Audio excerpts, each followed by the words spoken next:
சேரும் போது மேலும் கீழும் ஆடும் ஆசை உண்டு.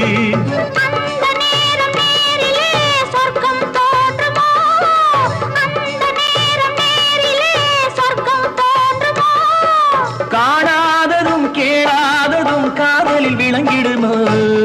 பொன்னின் நிறம் பிள்ளை மனம் அழகனம் யாரோ மன்னன் என்னும் பேரில் வரும் தேவன் மகன் நீயோ.